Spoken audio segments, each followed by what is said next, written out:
Hello, ninth class. Welcome to our channel Quick to Learn. Today we are discussing the board question paper of biology 2020. 2020 में जो board में paper आया था आपका bio का, वो हम डिस्कस कर रहे हैं.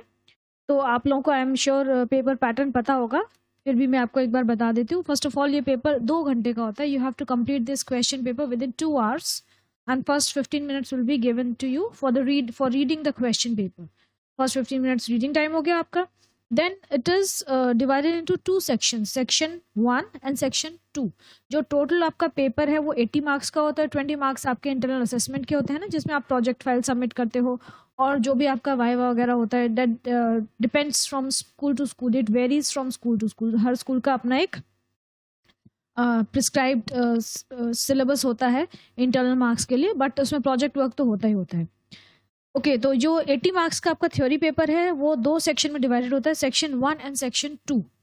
उसमें सेक्शन 1 40 मार्क्स का होता है, और उसमें जितने भी क्वेश्चंस होते हैं वो सारे के सारे कंपलसरी होते हैं. All of them are objective questions. वो सारे ऑब्जेक्टिव क्वेश्चंस होते हैं. 1 वर्ड या मैचिंग या फिलअप या सीक्वेंस अरेंज करो या pick the odd one out, ऐसे सारे क्वेश्चंस होते हैं. And I would again tell you this fact. मैं सारी क्लासेस में जितनी भी क्लास लेती हूँ सब में आपको बताती हूँ ऑलमोस्ट, कि जो सेलिना की जो बुक्स हैं, हम सेलिना की बुक्स के थ्रू पढ़ा रहे हैं. And this is not a paid video, है ना, ये मेरा अपना पर्सनल एक्सपीरियंस है. जो सेलिना की बुक्स हैं दे आर परफेक्ट, क्योंकि उनमें क्वेश्चन सारे बोर्ड के पैटर्न के अकॉर्डिंग ही होते हैं, और they are such thorough books कि उनको पढ़ के आपको बहुत आइडिया हो जाता है. आप सेलेना की बुक्स को ढंग से पढ़ लो तो you need not consult any other book. आप जो आपके सैम्पल पेपर्स हैं वो सारे क्वेश्चन सॉल्व कर सकते हो उसको पढ़ने के बाद. तो सेक्शन 1 आपका 40 मार्क्स का होता है, जिसमें कि 5 मार्क्स के 8 क्वेश्चन होते हैं. All of them are compulsory, objective होते हैं सारे. सेक्शन बी जो है आपका वो भी 40 मार्क्स का होता है. उसमें 6 क्वेश्चन होते हैं, और वो 6 क्वेश्चंस में आपको 4 क्वेश्चंस करने होते हैं.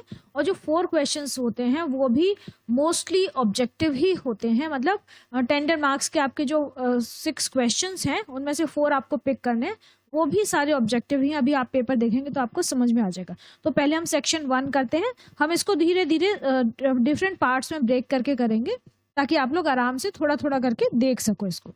तो सेक्शन 1 जो है 40 मार्क्स का कंपलसरी सेक्शन है. इसमें आपको सारे क्वेश्चंस करने हैं.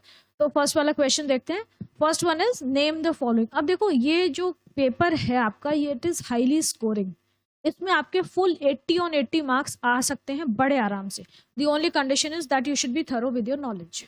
आपको अगर कंप्लीट आता है, सब कुछ याद है, तो आपके 100 मार्क्स कहीं नहीं गए, क्योंकि अच्छे स्टूडेंट्स को स्कूल वाले अपने इंटरनल असेसमेंट में 20 on 20 ही देते हैं. तो 20 on 20 आपको स्कूल से मिल जाते हैं. 80 आप थ्योरी में स्कोर कर लो तो आपके 100 on 100 है. और बायो का पेपर और साइंस का paper I would say overall mainly बहुत ईजी होता है, लेकिन थरो होता है. आपका जो पैटर्न है ना सारे क्वेश्चन पेपर्स का, वो ऐसा होता है कि it covers the entire syllabus. छोटी छोटी चीज़ें पूछ रहे थे. देखो जितनी ज़्यादा ऑब्जेक्टिविटी होगी इसका मतलब कि आपकी नॉलेज उतनी ज़्यादा थरो होनी है, क्योंकि छोटी छोटी चीज़ें पूछेंगे. अब आपसे किसी चीज़ का नाम पूछा है तो आपको या तो आता है या नहीं आता है. आता है तो नंबर मिलेंगे, नहीं आता है तो नंबर नहीं मिलेंगे. इसीलिए आईसीएसई स्टूडेंट्स की नॉलेज जो है वो बहुत अच्छी होती है. जो भी बच्चा अगर ढंग से आईसीएसई में पढ़ाई करता है ना, तो उसको 11th-12th में प्रॉब्लम नहीं होती. कॉम्पिटिशन्स आप बहुत आसानी से क्लियर कर लेते हैं, क्योंकि आपकी नॉलेज का बेस बहुत अच्छा होता है. You should be very serious while studying. Okay, so the first question is name the following. अब इसमें क्या है, देखो आपको क्वेश्चन पूछा है, इसको मैं थोड़ा अलग कर देती हूँ. 5 मार्क्स का फर्स्ट क्वेश्चन है. इसमें पूछा है the reason of the axis between the point of attachment of cotyledons and the plumule. Cotyledons और प्लूम्यूल के बीच में जो पॉइंट ऑफ अटैचमेंट है उसको क्या बोलते हैं. तो ये आपने जब सीड का पढ़ा है तो उसमें पढ़ा है कि उसको हम बोलते हैं एपिकोटाइल. ठीक है, एपिकोटाइल बोलते हैं. और अगर इसी क्वेश्चन को हम ऐसे पूछ लें कि the reason of the axis between the point of attachment of cotyledons and radicle, cotyledon और रेडिकल के बीच में पूछ लें तो क्या आंसर हो जाएगा, फिर हो जाएगा हाइपोकोटाइल. तो जब आपको कोई भी क्वेश्चन, जब आप सैम्पल पेपर्स करते हो या प्रीवियस ईयर बोर्ड पेपर्स करते हो, तो जैसे आप क्वेश्चंस करते हो ना, तो उसके ऑल्टरनेटिव्स भी हमेशा किया करो. ऑल्टरनेटिव्स करने से क्या होता है कि आपका जो तैयारी है वो बिल्कुल 100% होती है। ऐसे नहीं कि जो क्वेश्चन है उसी का आंसर देख लिया, हो गया, हमने तो पढ़ाई कर ली। तो यू शुड बी थरो, उसके ऑल्टरनेटिव्स भी कर लो, ट्रू है तो फॉल्स है, जैसे ट्रू फॉल्स है तो उसमें फॉल्स है तो क्यों फॉल्स है, उसकी जगह क्या होना चाहिए, वो भी आप करके चलो, तो दैट कंप्लीट्स योर स्टडीज, आपकी बहुत थरो स्टडी होती है फिर, ठीक है। Next is the undigested cellulose which is fibrous in nature. हमारी बॉडी में सेलुलोज डाइजेस्ट नहीं होता है, मेनली फाइब्रस होता है, हमें वो कहाँ से मिलता है, फ्रूट्स और वेजिटेबल्स में से, and that is known as roughage which is very essential for the health of our gut, क्योंकि it keeps the gut clean, bowel movement easy रहता है। नेक्स्ट इज, ये जो मैंने क्वेश्चन पेपर में आपकी ऐसा वाला सिंबल लगाया ना, इसका मतलब वो 2021 में आपके सिलेबस में नहीं है, 2021 के सिलेबस में ये नहीं है, जो स्टूडेंट्स 2021 में 9th के एग्जाम दे रहे हैं उनके लिए नहीं है, ठीक है। तो क्या है क्वेश्चन, क्या है, अ वैक्सीन फॉर पोलियोमिलाइटिस। पोलियो की वैक्सीन क्या होती है, आपने देखा होगा बहुत add, OPV oral polio vaccine होती है, जो कि छोटे बच्चों को पोलियो ड्रॉप्स पिलाई जाती हैं 5 years की एज तक। Next is a large hole at the back of the cranium through which the spinal cord passes. Cranium के एंड में एक होल होता है, छेद होता है, जिससे स्पाइनल कॉर्ड निकल के नीचे जाती है और फिर वो जो आपकी वर्टिब्रल कॉलम है उसके बीच में रहती है, तो उस होल को बोलते हैं फोरामेन मैग्नम। अब देखो, जैसे ये छोटा सा क्वेश्चन है, आपको आता है तो आपको फुल मार्क्स मिलेंगे, नहीं आता तो 0, है ना। तो इस तरीके से आपकी पढ़ाई थरो होनी चाहिए। Next is a serious food poisoning disease cause due to a bacterium in tinned foods. ये भी आपकी बुक में बिल्कुल क्लियर दे रखा है, सेलिना में इधर वाले पेज पे दे रखा है, नीचे वाले पैराग्राफ में, है ना। अ serious food poisoning disease bacterium tinned, उसमें किस डिजीज का क्या नाम होता है, botulism. The next question is given below are the sets of 5 terms each. You have to rewrite the terms in correct order to form a logical sequence beginning with a term that is underlined. आपको एक logic sequence में कुछ words दे रखे हैं, कुछ terms दे रखी हैं, sorry sequence में नहीं दे रखी, कुछ टर्म्स दे रखे हैं, उनको आपको सीक्वेंस में अरेंज करना है। तो और स्टार्ट कहाँ से करना है, कुछ वर्ड्स उन्होंने अंडरलाइन कर दिए, उसी टर्म से स्टार्ट करना है। जैसे फर्स्ट में सर्वाइकल है, सेकंड में नॉस्ट्रल्स, थर्ड में पोलन ग्रेन, फोर्थ में फेरेंक्स एंड फिफ्थ में सेल वॉल। तो ये जो भी वर्ड्स हैं आपको उसी सीक्वेंस में अरेंज करने हैं।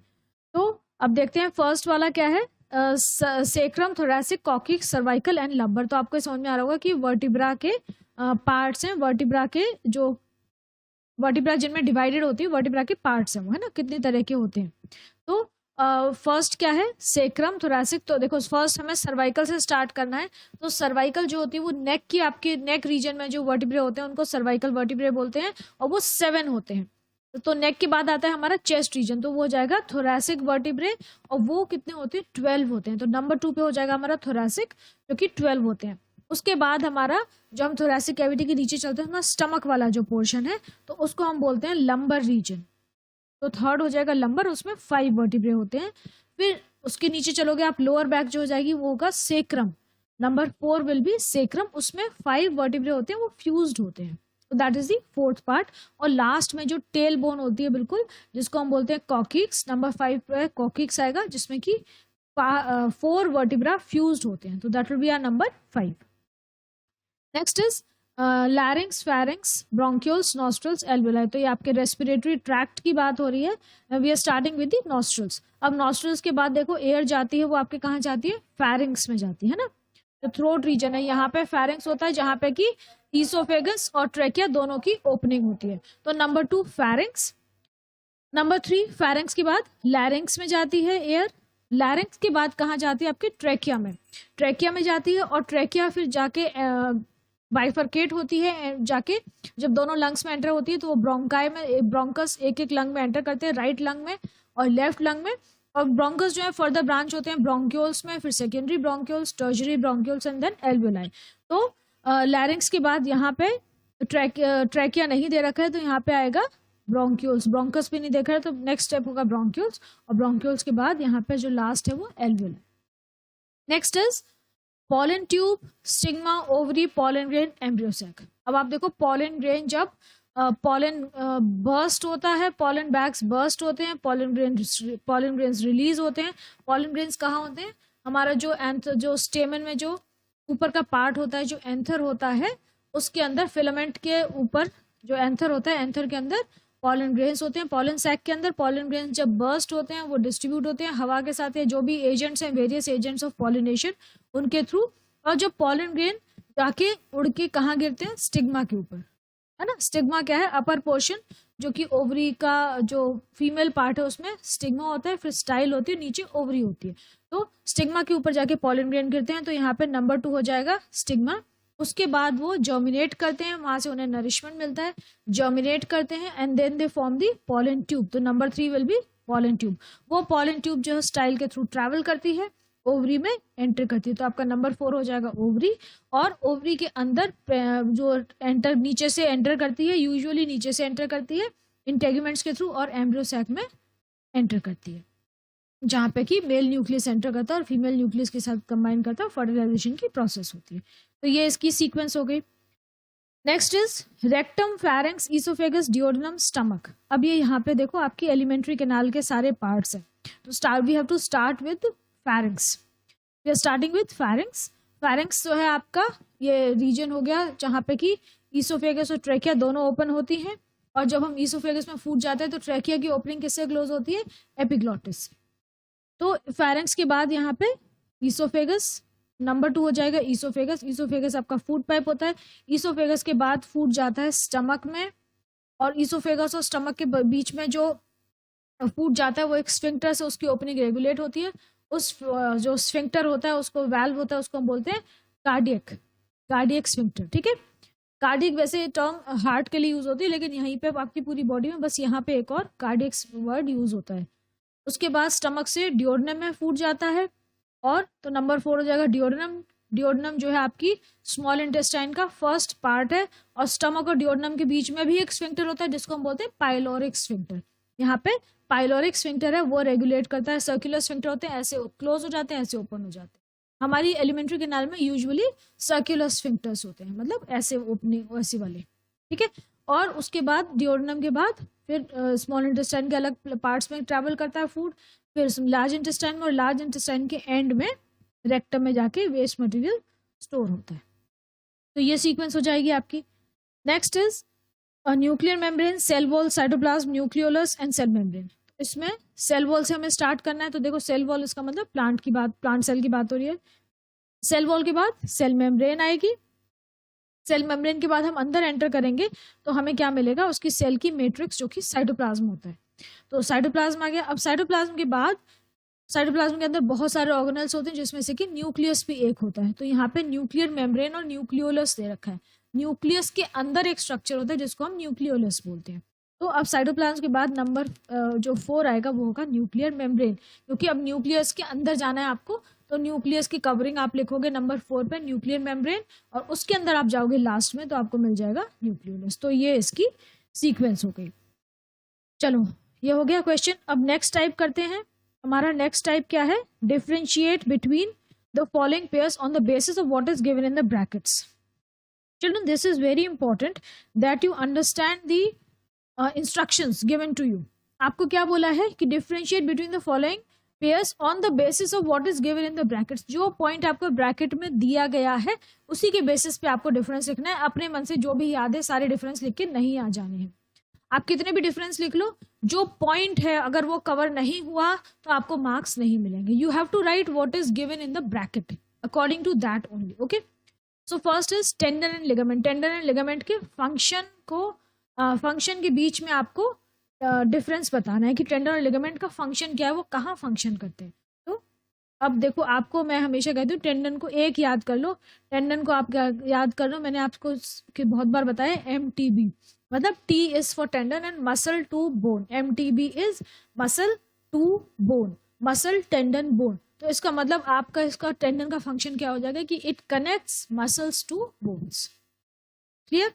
अब बचा लिगामेंट। लिगामेंट क्या करेगा? It connects bone to bone, मतलब it is the connecting structure present between two bones. जहां पे दो बोन्स ज्वाइन हो रही हैं तो वो कैसे ज्वाइन होंगी? They will join through ligaments. तो ये आपका फंक्शन में डिफरेंस हो गया। आसान है बहुत, है ना, कि टेंडन्स का फंक्शन क्या होगी? They are the connecting structures between muscles and bones, या they join muscles to bones. और लिगामेंट जो है they join two bones. Bones आपस में ऐसे चिपकी थोड़ी होती है, उनके बीच में कोई स्ट्रक्चर होता है ना, ताकि उनकी फ्लेक्सिबिलिटी बनी रहे, मूवमेंट बना रहे। फ्लेक्सिबिलिटी सॉरी मूवमेंट बना रहे हैं हमारी बॉडी का। Okay, next is parotid glands and sublingual glands. अब देखो parotid glands, sublingual glands and submaxillary glands, आपको ये याद होगा ये किसके पार्ट्स हैं। These are the 3 types of salivary glands. Salivary gland तीन ग्लैंड्स में डिस्ट्रीब्यूटेड होता है। तो पैरोटिड ग्लैंड और सबलिंगुअल ग्लैंड की लोकेशन के बारे में इन्होंने पूछा है कि लोकेशन कहाँ है, उसके बीच में डिफरेंस बताना। तो पैरोटिड ग्लैंड कहाँ होता है, हमारा जो ईयर है, हमारा जो ईयर होता है उसके फ्रंट पोर्शन में और उसके नीचे। आपकी बुक में डायग्राम दे रखा है कि ईयर के इधर इस तरफ फ्रंट में और नीचे की तरफ ये पैरोटिड ग्लैंड होता है। तो ये इसकी लोकेशन हो गई। और जो हमारा सबलिंगुअल है, देखो सबलिंगुअल, लिंगुआ मीन्स जो आपकी टंग है जो कि हमें लैंग्वेज बोलने में हेल्प करती है, उसको हम लिंगुआ बोलते हैं ना। तो सबलिंगुअल मीन्स टंग के नीचे, सब मीन्स नीचे, तो सबलिंगुअल मीन्स टंग के नीचे, तो बिलो द टंग। ठीक है, नेक्स्ट है tidal volume and residual volume. Volume of air के बीच में डिफरेंस बताना है। ये हमने पढ़ा था, तो मैंने आपको ये समझाया था कि थोड़ा सा इसको इस तरीके से याद करना। I hope you remember. तो टाइडल वॉल्यूम और residual volume, volume of air के बीच में डिफरेंशिएट करना है। टाइडल वॉल्यूम क्या था, आपको याद होगा कि नॉर्म, जब हम एयर लेते हैं अंदर, इंस्पायर करते हैं, नॉर्मल, आप कंफर्टेबल पोजीशन में बैठे हुए हो और आप एयर को अंदर ले रहे हो, you are breathing in and you are breathing out. तो जो टोटल वॉल्यूम ऑफ एयर है which you are taking in and breathing out at a very comfortable position, अब बहुत कंफर्टेबली जो आप एयर ब्रीद इन और ब्रीद आउट कर रहे हो, वो टोटल वॉल्यूम जो है that is known as tidal volume and that is 500 ml। और रेजिडुअल वॉल्यूम क्या होता है कि रेजिडुअल वॉल्यूम वो वॉल्यूम ऑफ एयर है जबकि आप बिल्कुल फोर्सफुली ब्रीद आउट करो, बहुत ताकत लगा के ब्रीद आउट कर दो, फिर भी जो वॉल्यूम ऑफ एयर रह जाता है that is known as residual volume and that is 1500। Okay, next is leucoderma and albinism type of disorder. अब ये दोनों जो हैं ये डिजीजेस हैं जिनमें कि लॉस ऑफ पिगमेंटेशन होता है। तो इनमें ये बताना है कि किस तरीके का इसमें पिगमेंटेशन लॉस होता है। टाइप्स ऑफ डिसऑर्डर, इन दोनों में मतलब डिफरेंस क्या है। तो ल्यूकोडर्मा जो होता है इसमें पिगमेंटेशन का, मेलानिन का लॉस होता है इन पैचेस। मतलब कि आपने देखा होगा कोई लोगों के कहीं कहीं व्हाइट पैचेस होते हैं, जैसे यहाँ पे हैंड्स पे या बॉडी पे कहीं भी, तो व्हाइट पैचेस होते हैं। तो लॉस ऑफ पिगमेंटेशन हो जाता है उन पैचेस से, उन एरिया से, उसको हम बोलते हैं ल्यूकोडर्मा। और एल्बिनिज्म क्या होता है कि albinism is complete loss of pigmentation. बिल्कुल ही जो एल्बिनोज होते हैं बिल्कुल ही वो क्रीमी व्हाइट से होते हैं, इनकी आईलैशेस भी, आईब्रोज भी, और कई बार तो आइरिस भी कलरलेस होता है। तो वो जो है that is albinism. Next is epidemic disease and endemic disease with examples. अब एपिडेमिक डिजीज और एंडेमिक डिजीज के एग्जाम्पल के बीच में आपको डिफरेंस बताना है, मतलब एग्जाम्पल देके बताना है, लेकिन ये आपके कोर्स में नहीं है। एपिडेमिक जो होती हैं they are spread over a large area, और जो एंडेमिक होती हैं वो लोकलाइज्ड होती हैं।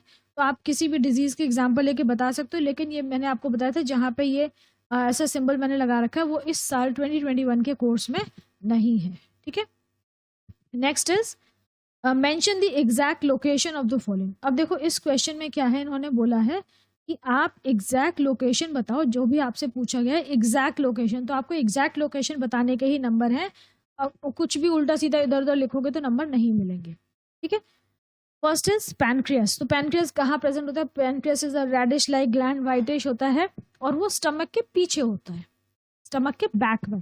तो आप जस्ट ये लिख दीजिए it is present behind the stomach, और कुछ लिखने की जरूरत नहीं है। ठीक है, टुवर्ड्स द सेंटर, लेफ्ट में नहीं होता, थोड़ा सा सेंटर में ही होता है। Ovules inside the ovary in the flower. Ovules जो होते हैं वो कहाँ होते हैं, ओवरी के अंदर, फ्लावर के अंदर। तो इनसाइड द ओवरी भी लिख सकते हो आप, और इन द फ्लावर भी लिख सकते हो, या ये भी लिख सकते हो कि इन द फ्लावर। सिर्फ इन द फ्लावर लिखने से काम नहीं चलेगा, आप ये लिखोगे ovules are present inside the ovary, या फिर आप लिखो inside the ovary in the flower. ठीक है, या तो यहाँ तो ओवरी तक लिख दो या पूरा इन द फ्लावर भी उसमें एड ऑन कर दो। Next is centrosome. सेंट्रोजोम कहाँ प्रेजेंट होते हैं, अराउंड द सेंट्रोजोम क्या होते हैं, सेंट्रियोल्स जो होते हैं ना वो न्यूक्लियस के पास होते हैं। सेंट्रियोल्स दो ऐसी बॉडीज होती है ना, एक ऐसे होता है और एक ऐसे रहता है ना, इनके चारों ओर इस तरीके से जो प्रेजेंट होते हैं वो होते हैं सेंट्रोसोम्स। तो हम क्या बोलेंगे, ये सेंट्रियोल्स हो गए, ये जो है हमारे ये सेंट्रियोल्स होते हैं, और जो चारों ये जो सराउंडिंग है ये होते हैं सेंट्रोसोम्स। तो आप क्या लिखोगे कि they are present around the centrioles near the nucleus. ठीक है, नेक्स्ट इज स्टर्नम। स्टर्नम क्या है, हमारी जो चेस्ट बोन होती है, ब्रेस्ट बोन होती है, जो कि सेंटर में प्रेजेंट होती है, जिससे कि रिब्स अटैच्ड होती हैं।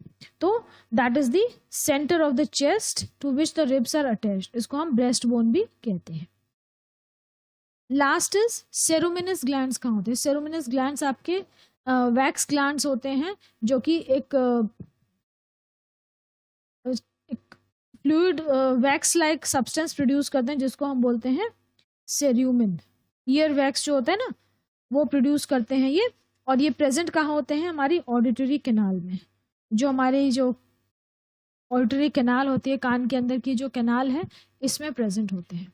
ठीक है, तो ये सेरुमिनस ग्लैंड्स हैं, सेरुमिन प्रोड्यूस करते हैं। ये वैक्सी एक सिक्रीशन होता है, जो कि हमारे ईयर को प्रोटेक्शन में हेल्प करता है। इसमें जो भी डस्ट जाती है, माइक्रो ऑर्गेनिज्म जाते हैं, उनको ट्रैप कर लेता है।